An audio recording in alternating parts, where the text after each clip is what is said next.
आज हम एक कविता पढ़ने जा रहे हैं जिसका शीर्षक है ऊंट चला।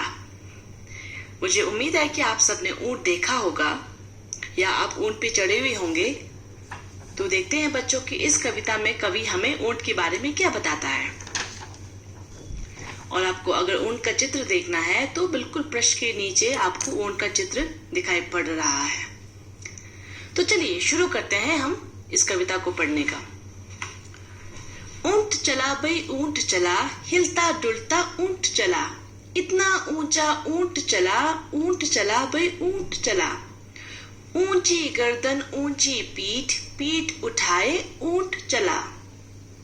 तो बच्चों यहाँ पर कवि बोल रहे हैं कि ऊंट चला भाई ऊंट चला। ऊंट तो चल रहा है, हिलता डुलता ऊंट चल रहा है।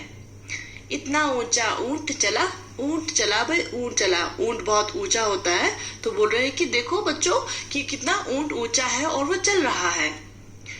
ऊंची गर्दन ऊंची पीठ, ऊंट का गर्दन भी ऊंचा और ऊंट का पीठ भी ऊंचा।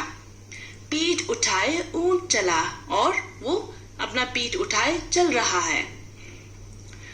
दूसरे पृष्ठ पे, बालू है तो होने दो, बोझ ऊंट को ढोने दो, नहीं फंसेगा बालू में भी ऊंट चला। जब थक कर बैठेगा ऊंट, किस करवट बैठेगा ऊंट, बता सकेगा कौन भला, ऊंट चला भाई ऊंट चला। तो बच्चों यहाँ पे बोल रहे बालू है तो होने दो, यानी ऊंट का अगर बच्चा है तो होने दो। बोझ ऊंट को ढोने दो, यानी बोझ जो भी हल्का फुल्का बोझ है वो उस ऊंट को उठाने दो। ढोने दो माने उठाने दो। नहीं फंसेगा बालू में भी ऊंट चला, यानी छोटा ऊंट हो वो भी थोड़ा थोड़ा हल्का फुल्का उठा लेगा तो उसको उठाने दो। जब थक कर बैठेगा ऊंट, किस करवट बैठेगा ऊंट, जब वो थक के बैठ जाएगा ऊंट तो किस तरफ देख के बैठ जाएगा। हम ये बच्चा ये कवि सोचता है कि अगर वो ऊंट बैठ जाए, जब थक के बैठ जाए तो वो किस तरफ देख के बैठेगा। बता सकेगा कौन भला, ऊंट चला बे ऊंट चला। कोई नहीं बता सकेगा कि ऊंट किस तरफ देखकर बैठ जाएगा। तो बच्चों ये कविता है ऊंट पर। और अब हम करते हैं झटपट कविता पढ़कर मजा लो। इस और एक छोटा सा कविता है उसको हम पढ़ के मजा लेते हैं। कुछ ऊंट ऊंचा कुछ पूंछ ऊंची, कुछ ऊंटे ऊंट की पीठ ऊंची। तो ये है बच्चों जिसको हम इंग्लिश में टंग ट्विस्टर बोलते हैं, जिसको हम जल्दी जल्दी बोलकर देखते हैं। अब मैं एक बार फिर से आपके लिए दोहराऊंगी। कुछ ऊंट ऊंचा कुछ पूंछ ऊंची, कुछ ऊंचे ऊंट की पीठ ऊंची। यान बोलते हैं अब जल्दी जल्दी बोल कर देखो, जीप लड़ खड़ा गई ना। कैसी लगी कविता। अब इस कविता को अपने मन से नाम दो, ऊपर दी गई जगह में लिख भी दो। तो ये बच्चों यहाँ पर जो ऊपर आपको खाली स्थान दिया हुआ है उसमें आपको इस छोटी सी जो 4 पंक्तियों का कविता एक पंक्तियों का कविता है उसमें आपको इस कविता का नाम सोचकर लिखना है। और हमारे पास दूसरा पाठ है रेगिस्तान। ऊंट रेगिस्तान में ज्यादा मिलते हैं। नीचे 2 चित्र बने हैं, सही जगह पर ऊंट का चित्र बनाओ। तो यहाँ पर आपको 2 चित्र दिए गए हैं, एक है रेगिस्तान और दूसरा है हिमालय और रोड। तो आपको देखना है कि ऊंट कहाँ पाया जाता है और वहां पे आपको ऊंट का चित्र बनाना है। तो आपको क्या लगता है बच्चों ऊंट कहाँ मिलेगी, रेगिस्तान में मिलेगी कि यहाँ ठंडे जगह पे मिलेगी। दूसरा पाठ है बालू या रेत कहाँ कहाँ पर मिलती है। ओके, बालू, अब यहाँ पे बालू बताया गया है रेत को, और वो कहाँ कहाँ मिलता है वो आपको बताना है बच्चों। कहाँ मिलता है रेत, रेगिस्तान में मिलता है या आपको समुद्र में मिलता है। तीसरा हमारे पास पाठ है कितना, यानी आपको सोच के बताना है इसका आंसर जवाब। हिलता डुलता ऊंट चला, इतना ऊंचा ऊंट चला। अब बताओ ऊंट कितना ऊंचा। तो आपको सही जगह पर आपको लिखना है कि ऊंट कितना ऊंचा है। तो तो इसमें आपको कुछ चयन दिए गए हैं, ऑप्शंस दिए गए हैं, उसको आपको सेलेक्ट करना है। तुम्हारे कक्षा की दीवार की जितना ऊंचा, हाथी जितना ऊंचा, बिजली के खंभे जितना ऊंचा, या डैश डैश जितना। आपको चौथा वाला खुद बढ़ना है कि ऊंट कितना ऊंचा। आप डाल सकते हो कि हमारे घर जितना ऊंचा, जो गलत भी हो सकता है।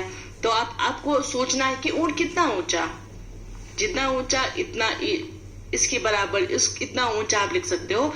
तो अगर मुझे ये सवाल पूछा जाए तो मैं ये इस प्रश्न का उत्तर दूंगी कि मेरे पापा जितने ऊंचे। और दूसरा है हाथी कितना मोटा।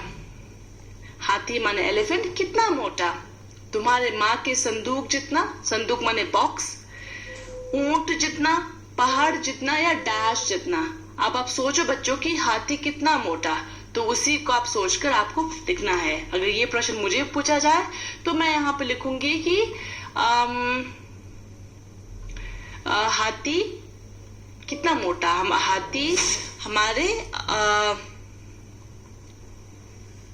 हाथी हमारे घर जितना मोटा, छोटा वाला घर जितना मोटा। अच्छा, फिर हमारे पास तीसरा ऑप्शन है चींटी कितनी छोटी। चींटी माने एंट, ANT, एंट, कितनी छोटी। चीनी के दाने जितनी, चावल के दाने जितनी, इलायची के दाने जितनी, या डैश जितनी। चीनी माने शुगर के दाने जितनी, शुगर क्यूब्स के बराबर। चावल यानी राइस ग्रेन के बराबर, या इलायची जो आप चाय में डाल के पीते हो, इलायची, उसके बराबर। या कितना छोटा, कितनी छोटी। तो आपको सोच के लिखना होगा। अब हम पहुंचे हैं कुछ ऊंचा कुछ नीचा पार्ट पे बच्चों, जिसमें हमें क्या करना है, हमें 2-3 प्रश्न दिए गए हैं, उसको आंसर देना है। ऊंट से ऊंची चीजों के नाम पर गोला लगाओ। अब आपको ऊंट से भी जितना ऊंचा चीज आपको यहाँ पे सुनने को मिलता है, आपको उस पर गोला लगाना है। सबसे पहले ऊंट, बछिया। बछिया माने गाय के बच्चे को हम बोलेंगे बछिया। क्या बछिया जितना ऊंचा होता है ऊंट? तुम्हारे कक्षा की छत के जितना ऊंचा होता है ऊंट? बिजली का खंभा जितना ऊंचा होता है ऊंट? या हाथी, या आम का पेड़?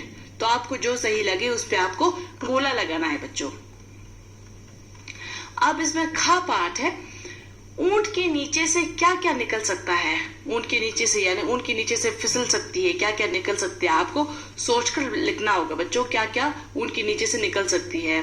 तो मैं बोलूंगी ऊंट के नीचे से एक बकरी निकल सकती है, ऊंट के नीचे से एक छोटा सा पौधा निकल सकता है। तो आप सोच के आप लिखिए कि आपको क्या लगता है कि ऊंट के नीचे से क्या क्या निकल सकता है। अब इसमें ग पार्ट है बच्चों। किन किन चीजों की मदद से ऊंट पर चढ़ोगे? आप क्या क्या चीज इस्तेमाल करोगे जिसकी वजह से आप ऊंट पे चढ़ पाओगे? तो अगर ये प्रश्न मुझे पूछा जाए तो मैं इसका जवाब दे दूंगी कि मुझे सीढ़ी की जरूरत होगी, सीढ़ी की मदद से मैं ऊंट पर चढ़ूंगी। आप लिख सकते हो आपके पापा की मदद से भी आप ऊंट पे चढ़ सकते हो, मम्मी की मदद से भी आप ऊंट पे चढ़ सकते हो। तो आपको सोचना होगा बच्चों कि किन किन चीजों का आपको मदद चाहिए होगा। फिर हमारे पास है सफर का सामान पाठ, जिसमें है ऊंची गर्दन ऊंची पीठ, पीठ उठाए ऊंट उछला। तो बताओ ये सब क्या उठाकर चलेंगे? आपको क्या लगता है कि ये जो निम्नलिखित दिए गए चीज हैं वो क्या क्या उठाकर चल सकते हैं? हाथी क्या उठा सकते हैं? टीचर जी क्या उठा सकते हैं? पिताजी क्या उठा सकते हैं? शेर क्या उठा सकते हैं? और दादाजी क्या उठा सकते हैं? बच्चों अगर मुझे पूछा जाए तो हाथी एक पेड़ को उठा सकता है, टीचर जी डस्टर को उठा सकते हैं, पिताजी कलम उठा सकते हैं, शेर एक छोटा सा बच्चा उठा सकता है अपना, और दादाजी एक चश्मा उठा सकते हैं। तो आपको सोचकर लिखना होगा कि कौन क्या क्या उठा सकता है। अब बच्चों हम आ गए हैं अलग अलग घर पाठ पे। अलग अलग घर, नीचे कुछ शब्द लिखे हैं, इन्हें बोलकर देखो। अब मिलते जुलते शब्दों को सही खानों में लिखो। तो बच्चों जिनको हम राइम बोलते हैं, यानी हट बट जट गट टाइप, उसको हम बोलेंगे। जो हम मिलते जुलते शब्द जो हमें ध्वनि में, साउंड में जिनको बिल्कुल जो आपको समान लगता है, उसको आपको लिखना है। तो इसमें हमें कुछ शब्द दिए गए हैं जो है जूट, सूट, बला, धस, हंस, तब, कब, गला, आलू, चालू। तो ऊंट, जुट, सूट, सूट, बालू, आलू, चालू, फंस, धस, हंस। तो ऐसे आपको बच्चों ढूंढ के आपको इसमें निकाल के लिखना है। ऐसे ही और शब्द सोचकर लिखो। तो आपको सोचना है कि ऐसे कौन कौन से शब्द है जो बिल्कुल ऐसे समान ध्वनि के हैं, तो और आपको लिखना है। अब है बच्चों अक्षर की बात। अक्षर माने अल्फाबेट की बात। कविता में ब से शुरू होने वाले शब्द कौन कौन से हैं, उनके नीचे रेखा खींचो। तो बच्चों आपको फिर से कविता पढ़ना है और उसको आपको देखना है कि ब से शुरू होने वाले कितने शब्द हैं और उन पे आप रेखा खींचिए, यानी आपको अंडरलाइन खींचना है। तुम्हारा नाम किस अक्षर से शुरू होता है, उस अक्षर से 4 शब्द और लिखो। तो आपका नाम क्या है? आपका नाम अगर राघव है तो र से, रागिनी है तो र से, पूनम है तो प से, नामगिल है तो न से। तो वैसे आपको जिस अक्षर से आपका नाम शुरू होता है उसी अक्षर से आपको और दूसरे 4 शब्द सोचकर लिखना है बच्चों। अब हम आ गए हैं बोझा पाठ पे। चलिए देखते हैं बोझा हमारे लिए क्या लाया है। बालू है तो होने दो, बोझ ऊंट को ढोने दो। बहुत से जानवरों को बोझा ढोने के लिए इस्तेमाल किया जाता है। बोझा माने लोड किया जाता है। क्या तुम्हें ठीक लगता है? क्यों? तो बच्चों इसमें जो हमें कविता से 2 लाइन दी गए हैं। बालू है तो होने दो, अगर वो छोटा है तो क्या हुआ? बोझ ऊंट को ढोने दो, तो उस ऊंट को भी बोझ उठाने दो बोल रहे हैं। तो बच्चों क्या आपको जानवरों पे बोझ डालना अच्छा लगता है? और अगर आपको नहीं लगता है तो क्यों नहीं लगता है, इसके बारे में आपको 2-3 लाइन में आपको लिखना है बच्चों। दूसरा प्रश्न है तुम्हारे आसपास कौन कौन बोझ उठाते हैं? आपके आसपास कौन कौन बोझ उठाते हैं? क्या आपकी मम्मी पानी लाती है? क्या आपके पापा